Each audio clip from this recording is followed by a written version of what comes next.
ठीक है। फिर ਉਹਦਾ टाइम ऑफ फ्लाइट मेरे को कितना होएगा वो कैलकुलेट करो। थर्ड उन्हें कहना कि भी बॉडी अपनी पोजीशन तो कितना फॉरवर्ड जाके डिगदी है, यानी ਉਹਦੀ हॉरिजॉन्टल रेंज कितनी होएगी। ਤੇ चौथा ਕਿਸੇ भी इंस्टेंट ਤੇ ਪਾਰਟੀਕਲ ਦੀ ਵੈਲੋਸਿਟੀ ਕਿਹੜੇ-ਕਿਹੜੇ ਵੇਰੀਏਬਲ ਤੇ ਡਿਪੈਂਡੈਂਟ। ਸੋ ਚਾਰ ਮੇਨ ਕੰਡੀਸ਼ਨਸ ਤੁਸੀਂ ਕੈਲਕੂਲੇਟ ਕਰਨੀ ਹੈ ਜਦੋਂ ਵੀ ਪੇਪਰ 'ਚ ਕੁਐਸਚਨ ਆਏਗਾ। ਹਾਂਜੀ ਵਿੱਚ ਹਾਂ ਗੁੱਡੀ ਨੂੰ ਬੋਲੋ। ਹਾਂਜੀ ਹਾਂਜੀ ਬੋਲੋ। तो ट्राई कर कदे क्लास सेम शुरू हो गई। चलो मैं उधर रिकॉर्डिंग लगा दी है, रिकॉर्डिंग में करनी शुरू कर दी, ठीक है। तो अब मैं ट्राई कर रहा सो ਜਦੋਂ ਇਸ ਮੂਵਮੈਂਟ ਤੇ ਫਿਰ ਸਾਰੇ ਵੇਰੀਏਬਲ ਕੈਲਕੂਲੇਟ ਕਰਨੇ ਪੇਪਰ 'ਚ ਜਦੋਂ ਇਹ ਡੈਰੀਵੇਸ਼ਨ ਆਏਗੀ ਤੁਸੀਂ ਕੰਪਲੀਟ ਪ੍ਰੋਪਰ ਢੰਗ ਨਾਲ ਦੀ ਥਿਉਰੀ, ठीक है, ਤੇ ਮੈਥਮੈਟਿਕਲ ਸਾਰੇ ਕਿਹੜੇ ਫਾਰਮੂਲੇ ਬਣ ਗਏ ਨੇ ਉਹ ਡਰਾਈਵ ਕਰਨੇ ਆ। ਤੇ ਜੇ ਕੋਈ ਨੂਮੈਰੀਕਲ ਆ ਫਿਰ ਸਿਰਫ ਉੱਤੇ ਫਾਰਮੂਲੇ ਅਪਲਾਈ ਕਰਨੇ ਬੇਟਾ। ਇਸ ਲਈ ਪੁੱਤ ਜੇ ਪੇਪਰ ਦਾ ਕੁਐਸਚਨ ਇਹ ਐਸਾ ਚ ਡੈਰੀਵੇਸ਼ਨ ਆ ਤਾਂ ਤੁਸੀਂ ਇਹਨੂੰ ਕੰਪਲੀਟ ਵੇ ਨਾਲ ਡਿਫਾਈਨ ਕਰੋਗੇ। ਮੈਂ ਥਿਉਰੀ ਨਹੀਂ ਲਿਖ ਰਿਹਾ, ਤੁਸੀਂ ਥਿਉਰੀ ਡਿਫਾਈਨ ਕਰੋਗੇ। Consider a projectile of mass m which is initially placed at the point O and we project it from point O in the horizontal direction with velocity u, ठीक है, which on resolving is the two component ux and uy, ठीक है। let b be the velocity after the कितना जी time period of t second. मतलब इस वे ना ਇਹਦੇ ਥਿਉਰੀ ਦੇ ਕੁਝ ਵਰਡਸ ਡਿਫਾਈਨ ਕਰਨੇ ਜ਼ਰੂਰੀ ਆ। ਇਹ ਨਹੀਂ ਕਿ ਸਿੱਧਾ ਹੀ ਤੁਸੀਂ ਮੈਥਮੈਟਿਕਲ ਸ਼ੁਰੂ ਕਰੋਗੇ। ਇਸ ਲਈ ਇਸੇ ਦਾ ਧਿਆਨ ਰੱਖਿਓ ਕੋਈ ਵੀ ਆਰਟੀਕਲ ਆਵੇ ਉਹਦੇ ਵੇਰੀਏਬਲ ਜਿਹੜੇ ਯੂਜ਼ ਹੋਣੇ ਆ ਉਹ ਡਿਫਾਈਨ ਜ਼ਰੂਰ ਕਰਨੇ ਆ ਬੇਟਾ। ਹੁਣ ਉਹਦੇ ਅਕੋਰਡਿੰਗਲੀ ਜੇ ਆਪਾਂ ਸ਼ੁਰੂ ਕਰੀਏ ਪਹਿਲਾ ਪਾਰਟ ਆਪਣੇ ਆਰਟੀਕਲ ਦਾ ਬਣਨਾ नेचर ऑफ पाथ कैलकुलेट करो, ठीक है जी। पार्टिकल का नेचर ऑफ पाथ की आएगा, ट्रैजेक्टरी कितना दी होएगी। तो बेटा ਉਹਦੇ ਲਈ ਐਸ ਤੁਸੀਂ ਕਰਨਾ ਕੀ ਆ, ਤੁਸੀਂ ਐਸ ਸੱਚ ਦੋ ਇਕੁਏਸ਼ਨਸ ਯੂਜ਼ ਕਰਨੀ ਆ। s equal to ut plus a half it is along the x axis as well as along the y axis। ਫਿਰ x और y ਦਾ ਰਿਲੇਸ਼ਨ ਡਿਵੈਲਪ ਕਰ ਲੋ ਕੀ ਬਣ ਗਿਆ। ਉਹਨੂੰ ਫਿਰ ਸਟੈਂਡਰਡ ਮੈਥਮੈਟੀਕਲ ਇਕੁਏਸ਼ਨ ਨਾਲ ਕੰਪੇਅਰ ਕਰਕੇ ਅਸੀਂ ਪਾਥ ਦੱਸ ਦਾਂਗੇ ਕਿ ਕਿੱਦਾਂ ਦਾ ਆਉਂਦਾ ਹੈ। ਜਿਹਦਾ ਕੋਈ ਇਕੁਏਸ਼ਨ y = mx + c ਨੂੰ ਜਸਟੀਫਾਈ ਕਰਦੀ ਹੋਵੇ ਤਾਂ ਅਸੀਂ ਕਹਿੰਦੇ ਨੇ ਜਿਹਦਾ ਸਟ੍ਰੇਟ ਲਾਈਨ ਪਾਥ ਆ। ਇਹਦੇ ਲਈ ਐਸ ਐਚ ਕਹਿੰਦਾ ਜੀ nature of path the equation ਕੀ ਬਣਨੀ ਉਹ ਡਰਾਈਵ ਕਰਨੀ ਆ। और बार-बार कहूंगा इको ही इक्वेशन है ਜਿਹੜੀ बार-बार यूज ਚਾਹਨੀ ਹੈ and that's the s equal to ut plus a half it is here along x axis as well as along the y axis। ਉਹਦੇ ਲਈ ਸ਼ੁਰੂ ਤੋਂ ਕਰਿਆ first apply the equation along the x axis, ठीक है जी। ਤੇ ਆਪਾਂ equation apply ਕਰਨ ਲੱਗੇ ਸ਼ੁਰੂ ਚ ਡਿਫਾਈਨ ਇਹ ਕਰ ਦਿੱਤਾ ਕਿ ਵੀ ਜਿਹੜੀ ਬਾਡੀ ਤੁਸੀਂ u ਇਸ o ਪੁਆਇੰਟ ਤੋਂ ਪ੍ਰੋਜੈਕਟ ਕੀਤੀ ਆ ਹੈ ਨਾ, ਇਸ ਬਾਡੀ ਨੇ ਜਦੋਂ ਇਸ a ਪੁਆਇੰਟ ਤੇ ਕਹਿੰਦਾ ਜੀ ਗਰਾਊਂਡ ਨੂੰ ਟੱਚ ਕਰਨਾ, इस मोमेंट पे जेड़ा ओरिजिन है ਇਹਦੇ ਕੋਆਰਡੀਨੇਟ ਅਸੀਂ ਡਿਫਾਈਨ ਕੀਤੇ ਸੀਗੇ x0 ਉਹ ਵੀ 0 y0 ਉਹ ਵੀ 0, ਯਾਨੀ ओरिजिन ਦੇ ਕੋਆਰਡੀਨੇਟ 0 0 ਸੀ। दूसरा सारे ਦੀ ਸਾਰੀ वेलोसिटी x एक्सिस ਤੇ ਸਪਲਾਈ ਹੋਈ ਆ, ਇਸ ਲਈ ux ਦੀ ਵੈਲਿਊ u ਆ ਔਰ uy ਦੀ ਵੈਲਿਊ 0। ਉਸ ਤੋਂ ਬਾਅਦ ਬਾਡੀ ਜਦੋਂ ਡਾਊਨਫਾਲ ਕਰਦੀ ਪਈ ਆ ਤੇ ਉਹ ਗ੍ਰੈਵਿਟੀ ਦੇ ਇਫੈਕਟ ਅੰਡਰ ਆ, ਹੌਰੀਜ਼ੌਂਟਲ ਡਾਇਰੈਕਸ਼ਨ ਚ ਫੋਰਸ ਕੋਈ ਨਹੀਂ, इस करके ax की वैल्यू पूरी डेरिवेशन के अंदर 0 आ, ay की वैल्यू पूरी डेरिवेशन च 0। आ जेडे वेरिएबल लिखदा पिया ए किते नहीं चेंज होने पूरी डेरिवेशन च जिथे-जिथे इना सर। हां जी सर ax वाला दोबारा समझाओ, ग्रेविटी वाला। ਪਤਾ ਕਹਿੰਦੇ ਨਾ ਜਦੋਂ ਤੂੰ ਆਪਣੇ ਹੱਥੋਂ ਐਸ ਐਚ ਕਿਸੇ ਬਾਡੀ ਨੂੰ ਹੌਰੀਜ਼ੌਂਟਲ ਸੁੱਟੇਗਾ, ਤੁਸੀਂ ਇੱਕ ਵਾਰੀ ਹੌਰੀਜ਼ੌਂਟਲ ਜਦੋਂ ਛੱਡ ਦਿੱਤੀ ਬਾਡੀ ਫਿਰ ਮੁੜ ਕੇ ਆਪਾਂ ਹੌਰੀਜ਼ੌਂਟਲ ਡਾਇਰੈਕਸ਼ਨ ਚ ਬਾਡੀ ਤੇ ਕੋਈ ਫੋਰਸ ਨਾ ਲਗਾਈ ਨਹੀਂ ਬੇਟਾ। ਇਹਮਲ ਜਦੋਂ ਤੱਕ ਬਾਡੀ ਜ਼ਮੀਨ ਨੂੰ ਟੱਚ ਨਹੀਂ ਕਰਦੀ ਇਹਮਲ ਅਸੀਂ ਹੌਰੀਜ਼ੌਂਟਲ ਡਾਇਰੈਕਸ਼ਨ 'ਚ ਫੋਰਸ ਤਾਂ ਲਗਾ ਹੀ ਨਹੀਂ ਰਹੇ। ਤੇ ਜੇ ਹੌਰੀਜ਼ੌਂਟਲ ਡਾਇਰੈਕਸ਼ਨ 'ਚ ਫੋਰਸ ਨਹੀਂ ਅਪਲਾਈ ਹੋਏਗੀ ਤੇ ਫਿਰ F = ma ਦੇ ਅਕੋਰਡਿੰਗਲੀ ਹੌਰੀਜ਼ੌਂਟਲ ਡਾਇਰੈਕਸ਼ਨ 'ਚ ਐਕਸਲਰੇਸ਼ਨ ਵੀ ਨਹੀਂ ਆਏਗੀ।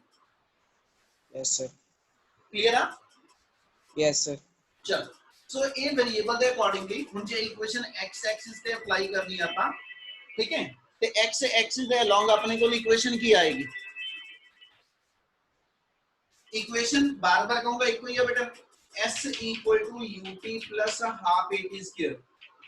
ਤੁਸੀਂ ਇਸ ਇਕੁਏਸ਼ਨ ਨੂੰ ਜਦੋਂ x ਐਕਸਿਸ ਤੇ ਅਪਲਾਈ ਕਰਨਾ ਤਾਂ ਦੇਰਫੋਰ ਆਪਾਂ ਇਦਾਂ ਲਿਖ ਦਾਂਗੇ x - x0 = uxt plus a half ax into t square। Clear है?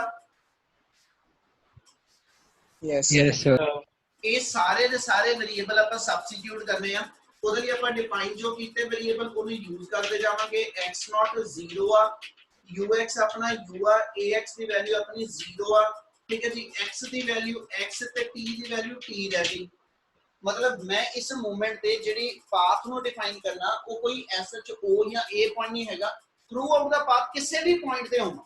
ਅਸੀਂ ਅਸਿਊਮ ਕੀਤਾ ਜਦੋਂ ਬਾਡੀ P ਪੁਆਇੰਟ ਤੇ ਹੋਏਗੀ ਤੇ ਉਹਦਾ x ਐਕਸਿਸ ਦੇ ਅਲੋਂਗ ਡਿਸਟੈਂਸ x ਵਾ, ਔਰ ਆ ਪੋਜੀਸ਼ਨ ਇਨਸਟੈਂਟੇਨੀਅਸ ਪੋਜੀਸ਼ਨ ਆ, ਕਿਸੇ ਵੀ ਟਾਈਮ ਤੇ ਆਉਣ ਵਾਲੀ ਪੋਜੀਸ਼ਨ ਆ, ਇਸ ਲਈ ਸਮਾਲ t ਦੀ ਵੈਲਿਊ ਸਮਾਲ t ਨਾਲ ਡਿਫਾਈਨ ਕਰਕੇ ਚੱਲਦਾ ਹੈ।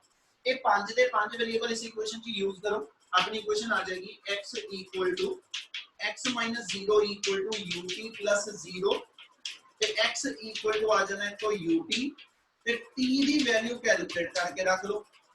t ਦੀ ਵੈਲਿਊ ਇਸ ਲਈ ਕੱਢੀ ਆ ਕਿਉਂਕਿ t ਸੇਮ ਕਾਮਨ ਵੇਰੀਏਬਲ ਹੋਏਗਾ ਜਿਹੜਾ x ਔਰ y ਪਾਥ ਤੇ ਆਏਗਾ। ਮਤਲਬ ਜਦੋਂ ਬਾਡੀ p ਪੁਆਇੰਟ ਤੇ ਆਈ ਆ, ਮੰਨ ਲਓ t ਸੈਕਿੰਡ ਬਾਅਦ ਆਈ ਆ, ਤੇ ਇਸ ਵੇਲੇ t ਸੈਕਿੰਡ ਬਾਅਦ ਉਹਨੇ x ਡਿਸਟੈਂਸ ਤੇ ਇਧਰੋਂ y ਡਿਸਟੈਂਸ ਕਵਰ ਕੀਤਾ, इसलिए t कॉमन होएगा थ्रू कहंदा जी along x ਤੇ along y axis। ਇਹਨਾਂ ਕੀ ਜਿਹੜਾ ਪਹਿਲੋਂ यस सर। ਹੁਣ ਸੈਕਿੰਡ ਟਾਈਮ ਆਪਾਂ ਇਕੁਏਸ਼ਨ ਜਿਹੜੀ ਅਪਲਾਈ ਕਰਨੀ ਆ, ਠੀਕ ਹੈ ਜੀ। ਅਪਲਾਈ ਦਾ ਇਕੁਏਸ਼ਨ along y axis। ਤੇ ਜੇ ਹੁਣ ਤੁਸੀਂ y axis ਤੇ ਇਕੁਏਸ਼ਨ ਅਪਲਾਈ ਕਰ ਦੋ, ਇਕੁਏਸ਼ਨ ਆਹੀ ਰਹੇਗੀ s ut plus half a d square। y axis ਤੇ ਲਗਾਈਏ ਤੇ ਆਪਣੇ ਕੋਲ ਆ ਜਾਊਗੀ y minus y naught, ठीक है। y minus y naught equal to u by t plus half a by into t square। Clear है जी? Yes sir. ਇਹਦੇ ਵਿੱਚ ਵੇਰੀਏਬਲ ਪੁੱਟ ਅਪ ਕਰਨੇ, y ਦੀ ਵੈਲਿਊ y रहेगी, y naught ओरिजिन ਦਾ ਕੋਆਰਡੀਨੇਟ ਆ 0 ਆ, u by initial velocity y axis ਤੇ 0 ਸੀਗੀ, t ਦੀ ਵੈਲਿਊ x by u ਆ ਗਈ ਕਿਉਂਕਿ ਸੇਮ ਟਾਈਮ ਤੇ ਤੁਸੀਂ ਜਿਹੜਾ ਵਾ ਇਸ ਮੂਵਮੈਂਟ ਦੇ ਉੱਤੇ p ਪੁਆਇੰਟ ਡਿਫਾਈਨ ਕਰ ਰਹੇ ਹੋ, x और y दोनों डिस्टेंस लेने हैं। t की वैल्यू मेरी x by u आ गई, ठीक है। और a y अपने क्वेश्चन के अकॉर्डिंगली प्लस g आ, क्योंकि बॉडी ग्रेविटी दी फेवर च इसलिए प्लस g होएगा। सारे वेरिएबल इस इक्वेशन च सब्स्टिट्यूट करो तो देयरफॉर अपने को आ जाएगा y minus 0 equal to 0 plus half into g into x square by u square। ये तो y दी वैल्यू बना दियो, टर्म आ गई half g x square by u square। Result बन गया। सिर्फ इन्हें एक स्टैंडर्ड फॉर्म देने वास्ते टर्म ਨੂੰ ਇਨਵਰਟ ਕਰਨ ਲੱਗਿਆ, ਇਹਨੂੰ ਇਸ ਵੇ ਨਾਲ ਡਿਫਾਈਨ ਕਰ ਦੋ x square equal to 2u square by g into y। ਪਰ ਪੁੱਤ ਜੇ ਮੈਂ ਇਹਦੇ ਵਿੱਚ ਲਵਾਂ 2 ਮੇਰਾ ਕਾਂਸਟੈਂਟ ਆ, u initial velocity throughout ਦਾ ਪਾਥ ਚੇਂਜ ਨਹੀਂ ਹੋਏਗੀ, ਬਾਅਦ ਵਾਲੀ ਵੈਲੋਸਿਟੀ ਜੋ ਮਰਜ਼ੀ ਬਣੇ, v ਜੋ ਮਰਜ਼ੀ ਆਈ ਚੱਲੇ, पर ਜਿਹੜੀ ਸਟਾਰਟਿੰਗ ਇੱਕ ਵਾਰੀ ਥਰੋ ਕਰਨ ਲੱਗੇ ਵੈਲੋਸਿਟੀ ਦੈਟ ਰਿਮੇਨ ਕਾਂਸਟੈਂਟ, ਇਸ ਲਈ u ਮੇਰਾ ਫਿਕਸ ਆ, g acceleration due to gravity ਦੀ ਵੈਲਿਊ ਫਿਕਸ ਆ, ਤੇ ਇਹ 2u²/g ਨੂੰ ਜੇ ਅਸੀਂ ਪੁੱਟ ਕਰ ਦਈਏ 2u²/g = k, ਅਨਦਰ ਕਾਂਸਟੈਂਟ ਆਪਾਂ ਇਹਨੂੰ k ਡਿਫਾਈਨ ਕਰ ਦਈਏ ਤੇ देयरफॉर ਆਪਣੇ ਕੋਲ ਇਕੁਏਸ਼ਨ ਆ ਗਈ x² = ky, x पावर 2 और y पावर 1, ठीक है। जैसे क्या सी एस सच ए पैराबोलिक पाथ दी स्टैंडर्ड इक्वेशन आ, ठीक है। ਇਹਦਾ मतलब जे ए पैराबोलिक पाथ दी इक्वेशन आ तो फिर अपना गिवन पाथ ਜਿਹੜਾ ਹੋਏਗਾ ਯਾਨੀ ਪ੍ਰੋਜੈਕਟਾਈਲ ਦੀ ਟ੍ਰੈਜੈਕਟਰੀ ਜਿਹੜੀ ਹੋਏਗੀ ਉਹ ਪੈਰਾਬੋਲਿਕ ਨੇਚਰ ਦੀ ਹੋਏਗੀ। क्या ਇੰਨੀ ਗੱਲ ਸਮਝ ਲੱਗੀ? Yes sir. सर ये लास्ट वाली बात समझा दो एक बार। दोबारा बोलो सर जो लास्ट में समझा एक बार स्टेयर बोल दो। नन्ने ਆਪਾਂ ਇੰਨਾ ਕਿਹਾ ਬੋਲਦੇ ਕਿ ਵੀ ਜਦੋਂ x² 2u² y g ਆਇਆ ਨਾ, ਤੁਸੀਂ 2u² g ਨੂੰ ਕਾਂਸਟੈਂਟ k ਭਰ ਲਿਆ ਤੇ x² = ky ਆਇਆ, ਔਰ ਇਹ ਆਪਣੇ ਆਪ ਚ ਮੈਥ ਦੀ ਸਟੈਂਡਰਡ ਪੈਰਾਬੋਲਿਕ ਪਾਥ ਦੀ ਇਕੁਏਸ਼ਨ ਆ। ਇਹਦਾ ਮਤਲਬ ਇਹ ਹੋਇਆ ਕਿ ਵੀ ਜਿਹੜਾ ਪ੍ਰੋਜੈਕਟਾਈਲ ਦਾ ਪਾਥ ਹੈਗਾ, ਜਿਹੜੇ ਪਾਥ ਤੇ ਆਪਣੀ ਬਾਡੀ ਜਿਹੜੀ ਮੂਵ ਕਰਦੀ ਪਈ ਆ, ਅਸੀਂ ਕਹਿੰਦੇ ਜੀ ਉਹਦੀ ਨੇਚਰ ਕੀ ਆਈ, ਕਹਿੰਦਾ ਆ ਇਕੁਏਸ਼ਨ ਕਹਿੰਦੀ ਕਿ ਵੀ ਉਹ ਪੈਰਾਬੋਲਿਕ ਪਾਥ ਤੇ ਮੂਵ ਕਰਦੀ ਪਈ। ਇਹਦਾ ਮਤਲਬ ਫਸਟ ਜਿਹੜਾ ਆਪਣਾ ਟੌਪਿਕ ਹੈਗਾ ਕਿ ਵੀ ਆਪਾਂ ਪਹਿਲਾ ਪਾਰਟ ਚ ਕਿਹਾ ਕਿ ਨੇਚਰ ਆਫ ਪਾਥ ਡਿਫਾਈਨ ਕਰੋ ਕੀ ਬਣੇਗਾ, ਤੇ ਇਹਦਾ ਮਤਲਬ ਪਾਰਟੀਕਲ ਦਾ ਪਾਥ ਜਿਹੜਾ ਹੋਏਗਾ, ਆਬਜੈਕਟ ਜਿਹੜੇ ਪਾਥ ਤੇ ਮੂਵ ਕਰਦਾ ਪਿਆ, ਇਹਦੀ ਕਰਵੇਚਰ ਨੂੰ ਨਾਮ ਦੇਣਾ ਹੋਵੇ, ਇਹਦੀ ਟ੍ਰੈਜੈਕਟਰੀ ਨੂੰ ਨਾਮ ਦੇਣਾ ਹੋਵੇ, ਤੁਸੀਂ ਕਹਾਂਗੇ ਜੀ ਉਹ ਪੈਰਾਬੋਲਿਕ ਪਾਥ। क्लियर है? Okay sir. हाँ जी सर। चलो सो लास्ट वर्ड इतना लिखना होवे तो पहले लिख सकते so path of the projectile is, so path of a projectile is parabolic in nature. Are clear the first part? Sir Yes, sir. ਬੋਲੋ ਜੀ। Yes, sir. ਸਰ ਸਾਨੂੰ ਨੇਚਰ ਦਾ ਡਾਇਗਰਾਮ ਤੋਂ ਵੀ ਪਤਾ ਚੱਲ ਹੀ ਸਕਦਾ ਵਾ। ਨਹੀਂ ਆਪਾਂ ਪੁੱਤ ਪਾਥ ਬਣਾ ਕੇ ਸਿੱਧਾ ਇਹ ਨਹੀਂ ਨਾ ਕਹਿ ਪਾਵਾਂਗੇ ਕਿ ਵੀ ਇਹਨੂੰ ਮੈਥਮੈਟਿਕਲੀ ਕਿੱਦਾਂ ਜਸਟੀਫਾਈ ਕਰੀਏ। ਹੁਣ ਆਪਾਂ ਕਹਿੰਦੇ ਜੀ V = IR ਆ, ਅਸੀਂ ਕਹਿੰਦੇ ਜੀ ਵੋਲਟੇਜ ਤੇ ਕਰੰਟ ਡਾਇਰੈਕਟਲੀ ਪ੍ਰਪੋਰਸ਼ਨਲ ਆ, ਹੈਨਾ। ਤੁਸੀਂ ਕਿੱਦਾਂ ਦੱਸੋਗੇ?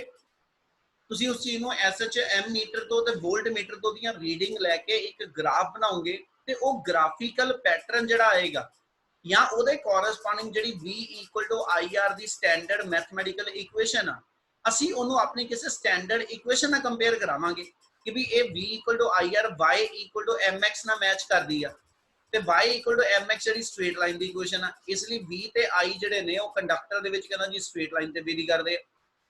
ਇਸੇ ਤਰ੍ਹਾਂ ਜਿਹੜਾ ਪਾਥ ਬਣ ਕੇ ਆਇਆ, ਠੀਕ ਹੈ ਜੀ, ਪਾਥ ਕਿਸ ਟਾਈਪ ਦਾ ਡਿਫਾਈਨ ਕਰੀਏ, ਮੈਥਮੈਟਿਕਲੀ ਕਿੱਦਾਂ ਪ੍ਰੂਵ ਕਰੋਗੇ ਇਸ ਚੀਜ਼ ਨੂੰ?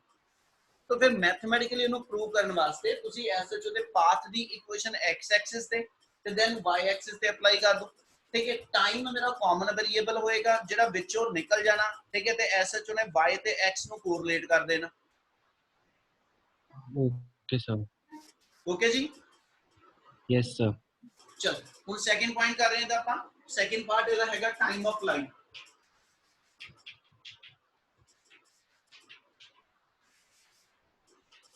टाइम ऑफ लाइट का सिंबल कैपिटल T डिफाइन करते पे, ठीक है। और टाइम ऑफ लाइट दी यानी जे पेपर का क्वेश्चन है तो तुसी ਇਹਦੀ डेफिनेशन भी जरूर लिखोगे, ठीक है। डेफिनेशन लिखने का भी विच नंबर इंक्लूडेड हैगा। It is the time for which body remains in air. ਤੁਹਾਡੇ ਹੱਥ ਤੋਂ ਨਿਕਲਣ ਤੋਂ ਬਾਅਦ ਬॉडी ਜਦੋਂ ਤੱਕ ਗਰਾਊਂਡ ਨੂੰ ਟੱਚ ਨਹੀਂ ਕਰਦੀ ਹੈ ਨਾ, ਉਨੀ ਦੇਰ ਤੱਕ ਜਦੋਂ ਤੱਕ ਬॉडी 에ਅਰ ਚ ਆ, ਇਹਨੂੰ ਹੈਂਗ ਟਾਈਮ ਵੀ ਕਹਿ ਸਕਦੇ ਹੋ। जिन्ने टाइम भी बॉडी हैंग रही, ठीक है जी, हवा दे विच रही, ठीक है जी, उस टोटल टाइम असीं टाइम ऑफ फ्लाइट कहने। ते जे मैं टाइम ऑफ फ्लाइट कैलकुलेट करना ते मैनूं सिर्फ इक्को चीज ध्यान च लियानी पैगी कि मैं इक्वेशन किहड़े पाथ ते लगावां। इक्वेशन बार बार कहूंगा आही लगनी ut + हाफ at स्क्वायर, कि मैं y ते लावां कि x ते लावां, ते ओनू दिमाग च इस वे नाल रख सकदे हो कि जेकर तुसीं टाइम ऑफ फ्लाइट कढना ते तुसीं एयर च बॉडी नूं गिनदे पए और x ते y एक्सिस दे विचों जेड़ा x एक्सिस है ग्राउंड दे पैरेलल आ और y एक्सिस मेरा एयर च। इसलिए इक्वेशन जेड़ी इस मूवमेंट ते यूज होएगी टाइम ऑफ फ्लाइट वास्ते वो मेरी s = ut + half at square वाली इक्वेशन y एक्सिस ते अप्लाई करांगा। गल समझ आई?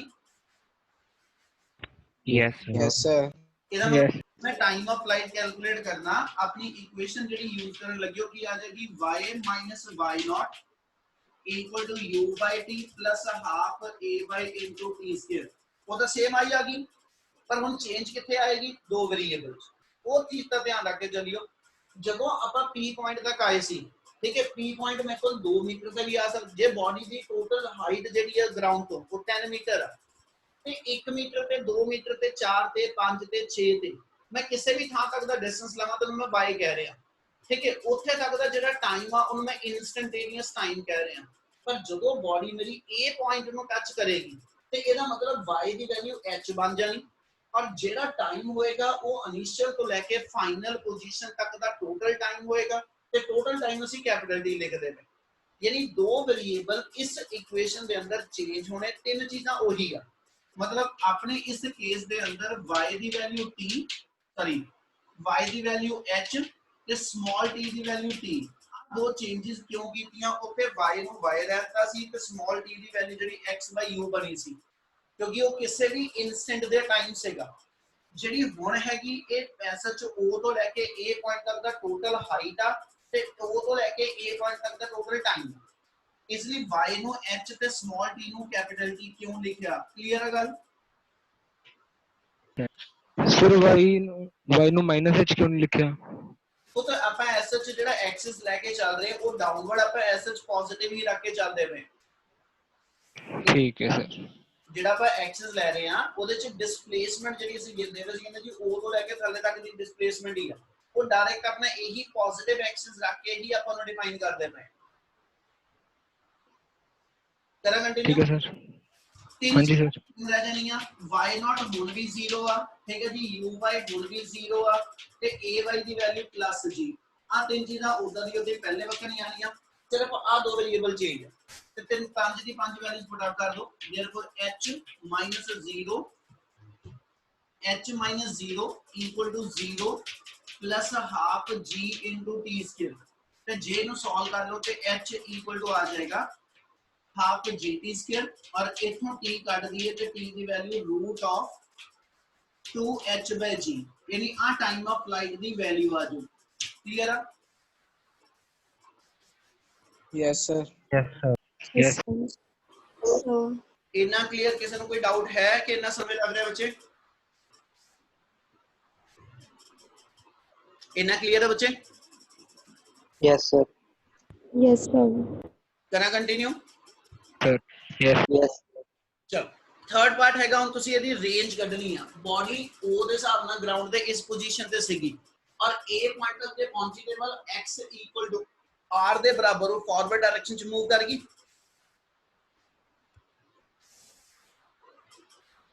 ਗੱਲ ਸਮਝ ਆਈ ਕੀ ਬੋਲੀ ਮੈਂ ਜਦੋਂ ਬੋਡੀ ਨੂੰ ਤੁਸੀਂ O ਪੁਆਇੰਟ ਤੋਂ ਪ੍ਰੋਜੈਕਟ ਕੀਤਾ ਹਨਾ ਤੇ ਬੋਡੀ O ਤੋਂ ਚੱਲ ਕੇ A ਤੱਕ ਆਈ ਆ ਮੈਨੂੰ ਕੋਈ ਇਹ ਪੁੱਛੇਗੀ ਕਿ ਬੋਡੀ ਕਿੰਨੇ ਮੀਟਰ ਅੱਗੇ ਚਲੇਗੀ ਤੇ ਜਿਹੜਾ ਬੋਡੀ ਨੇ ਗਰਾਊਂਡ ਤੱਕ ਫਾਰਵਰਡ ਡਾਇਰੈਕਸ਼ਨ ਚ ਡਿਸਟੈਂਸ ਕਵਰ ਕਰਨਾ ਉਹ ਮੇਰੀ ਹੌਰੀਜ਼ੌਂਟਲ ਰੇਂਜ ਹੋਏਗੀ yes Yes, sir. sir. Yes, sir. Yes, sir. ਆਪਾਂ ਥਰਡ ਪਾਰਟ ਕੈਲਕੂਲੇਟ ਕਰੀਏ ਤੇ ਥਰਡ ਪਾਰਟ ਆਪਣਾ ਬੰਨਾ ਹੌਰੀਜ਼ੌਂਟਲ ਰੇਂਜ ਹੌਰੀਜ਼ੌਂਟਲ ਰੇਂਜ ਨੂੰ r ਨਾਲ ਡਿਫਾਈਨ ਕਰਾਂਗੇ ਔਰ ਇਕੁਏਸ਼ਨ ਕਿਹੜੇ ਐਕਸਿਸ ਤੇ ਆਜੂ X-axis. x Axis X-axis. ਇਹਦਾ ਮਤਲਬ ਇਕੁਏਸ਼ਨ x ਐਕਸਿਸ ਤੇ ਅਪਲਾਈ ਕਰ ਦੋ x x0 uxt plus half ax into t square ਤੇ ਦੋ ਚੀਜ਼ਾਂ ਫੇਰ ਦੁਬਾਰਾ ਧਿਆਨ ਨਾਲ ਆਪਾਂ ਰੱਖਾਂਗੇ ਠੀਕ ਹੈ ਜੀ x ਦੀ ਵੈਲਿਊ r ਬਣ ਜਾਏਗੀ ਔਰ ਸਮਾਲ t ਦੀ ਵੈਲਿਊ ਕੈਪੀਟਲ t ਆ ਜਾਏਗੀ ਕਿਉਂਕਿ ਜਦੋਂ ਬੋਡੀ O ਤੋਂ ਛੱਡ ਕੇ A ਤੇ ਗਰਾਊਂਡ ਨੂੰ ਟੱਚ ਕਰੇਗੀ ਤੇ ਜਿੰਨਾ ਉਹਨੇ ਟਾਈਮ ਲਿੱਤਾ ਉਹ ਟਾਈਮ ਆਫ ਫਲਾਈਟ ਦੇ ਬਰਾਬਰ ਹੋ ਇਸ ਲਈ small t Sir? Capital t ਹਾਂਜੀ पूरा टाइम लेना फिर पूरा फ्लाइट दा टाइम ऑफ फ्लाइट पूरा टी लो ਛੱਡ ਦਿੱਤੀ ਆਪਣੇ ਹੱਥੋਂ ਛੱਡ ਦਿੱਤੀ ਹਾਂਜੀ। ਗਰਾਊਂਡ ਤੇ ਮੇਰੇ ਤੋਂ ਇਹ 4 ਮੀਟਰ ਅੱਗੇ ਜਾ ਕੇ ਡਿੱਗੀ ਆ ਠੀਕ ਹੈ ਜੀ ਇਸ ਮਤਲਬ ਮੇਰੇ ਤੋਂ 4 ਮੀਟਰ ਜਦੋਂ ਫਾਰਵਰਡ ਗਈ ਆ ਤੇ ਉੱਥੇ ਤੱਕ ਇਹਨੂੰ ਪਹੁੰਚਣ ਲਈ ਜਿਹੜਾ ਟਾਈਮ ਲੱਗੇਗਾ ਮੇਰੇ ਹੱਥੋਂ ਲੈ ਕੇ ਉਸ ਪੁਆਇੰਟ ਤੱਕ ਡਿੱਗਣ ਨੂੰ ਜਿਹੜਾ ਟਾਈਮ ਆ ਉਹ ਟਾਈਮ ਆਫ ਫਲਾਈਟ ਹੀ ਹੋਊ ओके ओके सर। ਠੀਕ ਹੈ ਜੀ ਇਸ ਲਈ ਸਮਾਲ ਟੀ ਮੇਰੇ ਕੋਲ ਜਿਹੜਾ ਵਾ ਉਹ ਟਾਈਮ ਆਫ ਫਲਾਈਟ ਦੇ ਇਕੁਅਲ ਆ ਜੂ ਤੇ ਇਹਦੀ ਵੈਲਿਊ ਕੈਲਕੂਲੇਟਡ √2h/g ਇਹਨੂੰ ਇੱਥੇ ਸਬਸਟੀਟਿਊਟ ਕਰ ਸਕਦੇ ਹੋ ਤਿੰਨ ਵੇਰੀਏਬਲ ਫੇਰ ਸੇਮ ਆ ਠੀਕ ਹੈ ਜੀ x0 ਦੀ ਵੈਲਿਊ ਹੁਣ ਵੀ 0 ux ਦੀ ਵੈਲਿਊ u ਆ ax ਦੀ ਵੈਲਿਊ 0 ਆ ਕਲੀਅਰ ਆ yes sir. Sir. Yes. Clear ਆ ਜੀ Yes, sir. Yes. ਚਲ ਇਹਦੀ ਵੈਲਿਊ ਪੁੱਟ ਆਊਟ ਕਰ ਲਓ ਦੇਰਫੋਰ ਆਪਣੇ ਕੋਲ ਕੀ ਆ ਜਾਏਗਾ r 0 equal to u into t plus 0 ਤੇ r equal to ਆ ਗਿਆ u into t और t ਦੀ ਵੈਲਿਊ ਤੁਹਾਡੇ ਕੋਲ ਬਣੀ ਪਈ time of flight the value ਕੋ ਪੁੱਟ ਅਪ ਕਰ ਲਓ u into √2h/g ਯਾਨੀ ਆ ਤੁਹਾਡੇ ਕੋਲ SH time of horizontal range the value ਆ ਜਾਣੀ ਕਲੀਅਰ ਆ Yes, sir. Yes, sir. Yes, sir. ਇੰਨੇ ਪੋਰਸ਼ਨ ਚ ਕਿਸੇ ਵੀ step Yes, ਦਾ sir. ਕੋਈ ਡਾਊਟ ਆ ਉਹ ਜ਼ਰੂਰ ਬੋਲੋ ਇੱਕ ਵਾਰੀ ਠੀਕ ਹੈ ਉਹ ਰਿਪੀਟ ਕਰਕੇ ਫਿਰ ਆਪਾਂ ਲਾਸਟ ਪਾਰਟ ਦਾ ਕੰਪਲੀਟ ਕਰੀਏ ਕਿਸੇ ਨੂੰ ਕੋਈ ਸਟੈਪ ਦਾ ਡਾਊਟ ਆ ਤਾਂ ਇੱਕ ਵਾਰੀ ਜ਼ਰੂਰ ਦੱਸੋ ਬੇਟੇ ਮੈਂ ਦਰੇ ਦੀ ਫੋਟੋ ਕਲਿੱਕ ਕਰਦਾ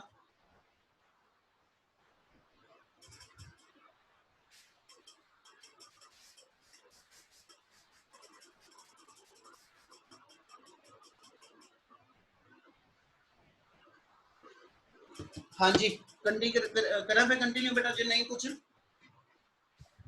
Yes, sir. Yes, sir. Last part है इस डेरिवेशन का चौथा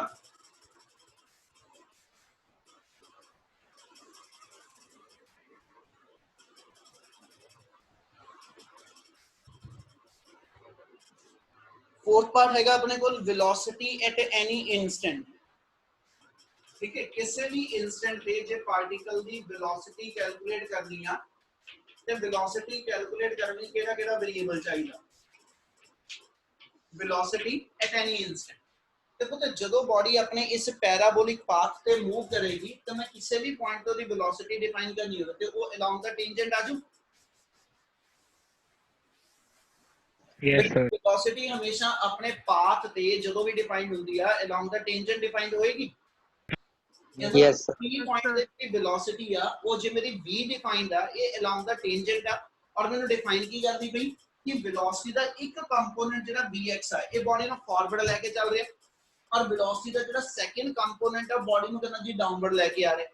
ਇਹਦਾ ਮਤਲਬ v ਦੀ ਵੈਲਿਊ vx ਔਰ vy ਇਹਨਾਂ ਦੋ ਕੰਪੋਨੈਂਟ ਤੋਂ ਡਿਵੈਲਪ ਹੋਏਗੀ ਤੇ ਜੇ ਮੈਂ ਇਹਦੀ ਫਿਗਰ ਦਾ ਇਹਨਾਂ ਪੋਰਸ਼ਨ ਇਦਾਂ ਕੱਢ ਲਵਾਂ ਕਿ ਵੀ ਮੇਰੇ ਕੋਲ ਜਿਹੜੀ ਐਸਐਚ ਵੈਲੋਸਿਟੀ ਆ ਉਹ ਆ v ਇਸ ਲਾਈਨ ਤੇ ਆ ਗਈ ਔਰ ਇਸ ਵੈਲੋਸਿਟੀ ਦੇ ਦੋ ਕੰਪੋਨੈਂਟ vx ਤੇ vy ਡਿਫਾਈਨਡ ਆ ਕਲੀਅਰ ਹੈ ਜੀ।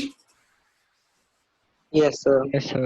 ਨਾਲ ਅਸੀਂ ਡਿਫਾਈਨ ਕਰ ਰਹੇ ਕਿ resultant velocity makes N angle beta with the ਕਹਿੰਦਾ ਜੀ x ਐਕਸਿਸ ਤੇ ਜੇ ਮੈਂ ਇਸ ਮੂਵਮੈਂਟ ਤੇ ਇੱਥੇ v ਦੀ ਵੈਲਿਊ vx ਔਰ vy ਦੀ ਫਾਰਮ ਚ ਕੈਲਕੂਲੇਟ ਕਰਨੀ ਹੈ ਤੇ ਆਪਣੇ ਇਹ ਵੈਕਟਰ ਜਿਹੜੇ ਨੇ ਇਹ ਟੇਲ ਟੂ ਟੇਲ ਅਟੈਚ ਹੈਗੇ Yes, sir. ਤੇ ਟੇਲ ਟੂ Yes, sir. ਇਹਦਾ ਜੀ ਕੰਪਲੀਟ ਦਾ ਪੈਰਲਲੋਗ੍ਰਾਮ ਦੇ Parallelogram. ਕੰਪਲੀਟ ਕਰਦੀ ਹੈ ਤੇ ਆ ਡਾਇਗੋਨਲ ਦੇ ਅਲੋਂਗ ਮੇਰੀ ਰਿਜ਼ਲਟੈਂਟ ਵੈਲੋਸਿਟੀ ਤੇ ਫਿਰ ਡਾਇਗੋਨਲ ਦਾ ਫਾਰਮੂਲਾ ਜਿਹੜਾ ਸੀਗਾ ਆਪਣੇ ਕੋਲ ਪੈਰਲਲੋਗ੍ਰਾਮ ਵਾਲਾ ਉਹ ਅਪਲਾਈ ਕਰ ਦੋ ਤੇ ਵੀ ਨੋ ਦੈਟ ਰਿਜ਼ਲਟੈਂਟ ਵੈਲੋਸਿਟੀ ਜਿਹੜਾ ਫਾਰਮੂਲਾ ਯੂਜ਼ ਹੋਇਆ ਉਹ ਆ ਜਾਏਗਾ √a² + b² + 2ab cos θ ਔਰ ਡਾਇਰੈਕਸ਼ਨ ਵਾਸਤੇ ਕਿ ਰਿਜ਼ਲਟੈਂਟ ਵੈਲੋਸਿਟੀ x ਐਕਸਿਸ ਦੇ ਨਾਲ ਕਿੰਨੇ ਐਂਗਲ ਤੇ ਆ ਤੇ ਡਾਇਰੈਕਸ਼ਨ ਵਾਸਤੇ ਸਾਡੇ ਕੋਲ ਫਾਰਮੂਲਾ tan β ਦਾ ਸੀ ਬੋਲੇਗਾ ਕੋਈ ਇਹਦਾ ਕੀ ਸੀਗਾ ਫਾਰਮੂਲਾ Vy by Vx. पूरा formula b sin theta over a plus b cos theta जे पूरा लगाइए ट्रायंगल और पैरेललोग्राम वाले फॉर्मूले तो आ दोनों आपने सिंपलीफाई करके तेरे वाला सही है vy by vx रह जाएगा पर वो इतनी ही कंडीशन बनी है बेटा देयरफॉर अपने a से अप्लाई कर दो रिजल्टेंट वेलोसिटी v आ गई इतने मेरे को vx² plus vy² plus 2vx into vy into cos 90 क्योंकि vy ਤੇ vx ਦੇ ਵਿੱਚ ਐਂਗਲ ਜਿਹੜਾ 90 ਡਿਫਾਈਨਡ ਹੈ ਤੇ cos 90 0 ਨਿਕਲ ਜਾਣਾ देयरफॉर रिजल्टेंट वेलोसिटी v आ जाएगी vx² plus vy² क्लियर है जी ना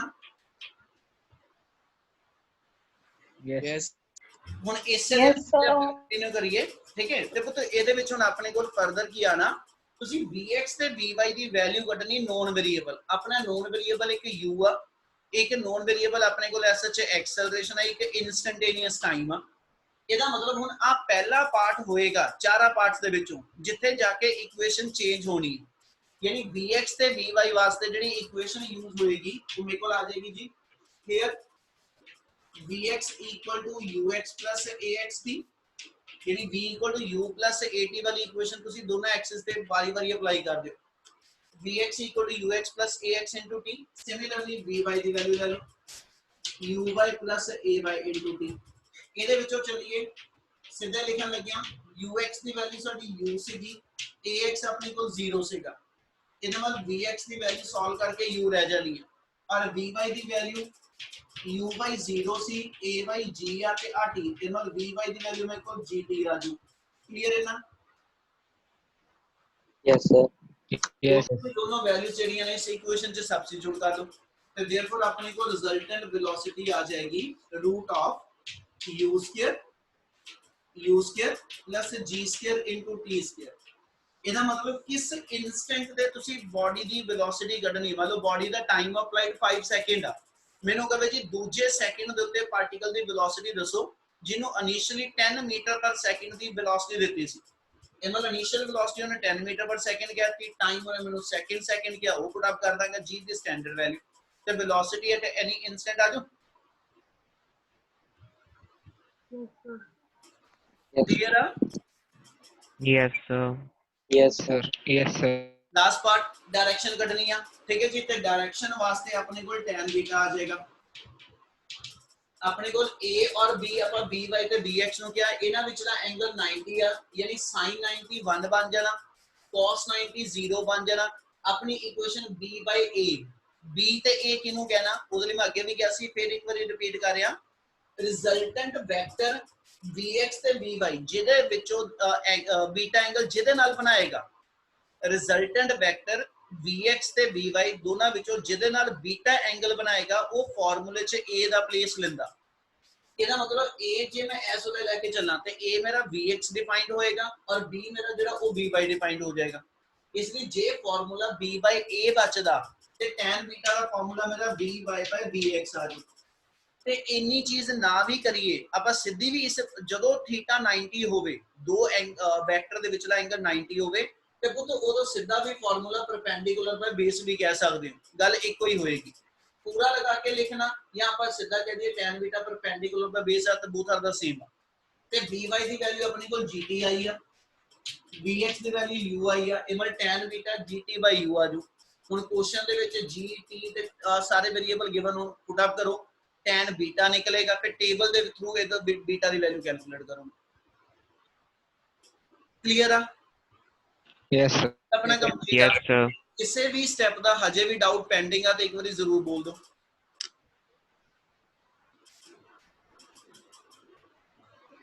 क्या क्लियर है सारे नु कि इंडिविजुअली नाम लेके पूछने की लोड़ है?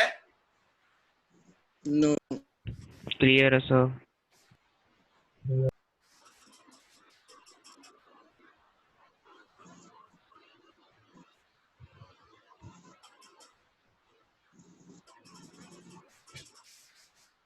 हाँ जी बच्चे करिए continue. Yes, sir. Yes, sir. चल ਸੈਕਿੰਡ ਹੈਗਾ ਆਪਣੇ ਕੋਲ ਟੌਪਿਕ ਜਿਹੜਾ ਬੰਨਾ ਪੇਪਰ ਲਈ ਜ਼ਿਆਦਾ ਇੰਪੋਰਟੈਂਟ ਨੈਕਸਟ ਟੌਪਿਕ ਆ ਜਿਹੜਾ ਹੁਣ ਕਰਨ ਲੱਗੇ ਆ, ਠੀਕ ਹੈ? ਇਹ ਡੈਰੀਵੇਸ਼ਨ ਜ਼ਿਆਦਾ ਇੰਪੋਰਟੈਂਟ ਰਹੇਗੀ ਤੁਹਾਡੇ ਲਈ।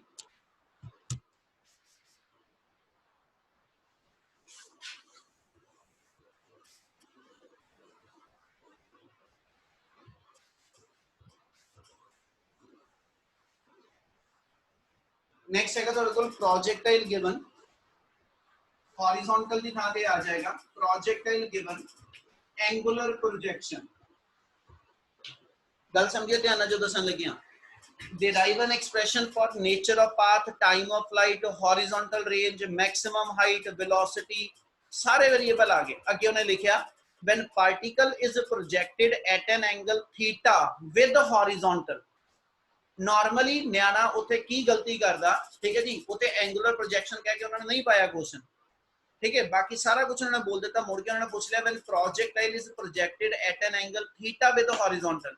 ਅਸੀਂ ਉੱਥੇ ਵਰਡ ਪੜ੍ਹਦੇ horizontal projection ਵਾਲਾ ਟੌਪਿਕ ਆ ਗਿਆ ਬੇਟੇ, ਉਹ horizontal ਨਹੀਂ ਆਇਆ, ਠੀਕ ਹੈ? ਉਹ ਐਂਗੂਲਰ ਪ੍ਰੋਜੈਕਸ਼ਨ ਆ। ਇਸ ਲਈ ਸਟੇਟਮੈਂਟ ਪੜ੍ਹਨ ਲੱਗੇ ਥੋੜਾ ਜਿਹਾ ਕੌਸ਼ੀਅਸ ਹੋ ਜਿਓ, ਕਿਉਂਕਿ ਜੇ ਸਟੇਟਮੈਂਟ ਗਲਤ ਇੰਟਰਪ੍ਰੈਟ ਕਰ ਲਈ ਤੁਸੀਂ ਡੈਰੀਵੇਸ਼ਨ ਪਿਛਲੀ ਉਤਾਰ ਦੇਣੀ, ਠੀਕ ਹੈ? ਡੈਰੀਵੇਸ਼ਨ ਉਹਨੇ ਆ ਪੁੱਛੀ ਹੈ। ਇਸ ਲਈ ਸਟੇਟਮੈਂਟ ਨੂੰ ਚੰਗੀ ਤਰ੍ਹਾਂ ਪੜ੍ਹ ਕੇ, ਠੀਕ ਹੈ, ਪੁੱਛਿਆ ਕਿਹੜਾ ਵੇਰੀਏਬਲ ਆ, ਫਿਰ ਉਹਨੂੰ ਸੋਲਵ ਕਰਨਾ ਸ਼ੁਰੂ ਕਰੀਓ। ਓਕੇ ਜੀ? ਇੱਕ ਕਾਮਨ ਮਿਸਟੇਕ ਆ ਜੇ ਅਸੀਂ ਕਰਾਣੀ ਆ ਤਾਂ ਅਸੀਂ ਡੈਰੀਵੇਸ਼ਨ 'ਚ ਵਰਡ ਐਂਗੂਲਰ ਪ੍ਰੋਜੈਕਸ਼ਨ ਨਹੀਂ ਲਿਖਦੇ, ਅਸੀਂ ਉੱਤੇ ਕਹਿ ਦਿੰਦੇ at N angle theta with horizontal. ਤੇ ਜਿਹੜਾ ਮਤਲਬ ਕੇਅਰਲੈਸਲੀ ਉਸ ਕਹਿ ਲਓ ਕਿ ਸਟੇਟਮੈਂਟ ਨੂੰ ਪੜ੍ਹਦਾ ਉਹ ਹੋਰੀਜ਼ੋਨਟਲ ਵਾਲੀ ਡੈਰੀਵੇਸ਼ਨ ਚੁੱਕ ਕੇ ਕਰਨੀ ਸ਼ੁਰੂ ਕਰ ਦਿੰਦਾ। ਇਸ ਲਈ ਇੰਨਾ ਜ਼ਰੂਰ ਧਿਆਨ ਰੱਖ ਲਿਓ ਕਿ ਵੀ ਟੌਪਿਕ ਪੁੱਛਿਆ ਕਿਹੜਾ, ਉਹਦੇ ਅਕੋਰਡਿੰਗਲੀ ਉਹਨੂੰ ਕੰਪਲੀਟ ਕਰੂੰਗਾ। ਹੁਣ ਟੌਪਿਕ ਹੈਗਾ ਪ੍ਰੋਜੈਕਟਾਈਲ ਗਿਵਨ ਐਂਗੂਲਰ ਪ੍ਰੋਜੈਕਸ਼ਨ। ਮੈਂ ਐਗਜ਼ਾਮਪਲ ਕੋਡ ਕੀਤੀ ਸੀ ਕਿ ਜੇ ਮੈਂ ਬੁਲਟ ਫਾਇਰ ਕਰਨੀ ਆ, ਠੀਕ ਹੈ ਜੀ, ਇੱਕ ਮੈਥਡ ਆ ਮੈਨੂੰ ਗਨ ਨੂੰ ਬਿਲਕੁਲ ਹੋਰੀਜ਼ੋਨਟਲ ਡਾਇਰੈਕਸ਼ਨ 'ਚ ਰੱਖਿਆ, ਇਹ ਮੇਰਾ ਪਿਛਲਾ ਟੌਪਿਕ ਸੀਗਾ। ਹੁਣ ਜੇ ਮੈਂ ਹਲਕਾ ਜਿਹਾ ਗਨ ਨੂੰ ਉਹਦੀ ਪੋਜੀਸ਼ਨ ਤੋਂ ਟਿਲਟ ਕਰ ਦਵਾਂ ਤੇ ਇਸ ਮੂਮੈਂਟ ਤੇ ਜਿਹੜਾ ਪ੍ਰੋਜੈਕਟਾਈਲ ਦਾ ਪਾਥ ਬਣੇਗਾ, ਜੇ ਮੈਂ ਫੁੱਟਬਾਲ ਨੂੰ ਕਿੱਕ ਕਰਾਂ, ਜਿਹੜਾ ਫੁੱਟਬਾਲ ਦਾ ਪਾਥ ਬਣੇਗਾ, ਠੀਕ ਹੈ ਜੀ, ਉਸ ਟਾਈਪ ਦੇ ਪਾਥ ਨੂੰ ਅਸੀਂ ਨਾਮ ਦੇ ਦਿੰਦੇ ਕਿ ਵੀ ਉਹ ਮੇਰੀ ਐਂਗੂਲਰ ਪ੍ਰੋਜੈਕਸ਼ਨ ਹੋਏਗੀ। ਗੱਲ ਸਮਝ ਆ ਰਹੀ? Yes, sir. ਸੋ ਫਿਰ ਐਂਗੂਲਰ ਪ੍ਰੋਜੈਕਸ਼ਨ ਦੀ ਜਿਹੜੀ ਫਿਗਰ ਬਣ ਕੇ ਆਣੀ ਹੈ ਆਪਣੇ ਕੋਲ, ਠੀਕ ਹੈ ਜੀ,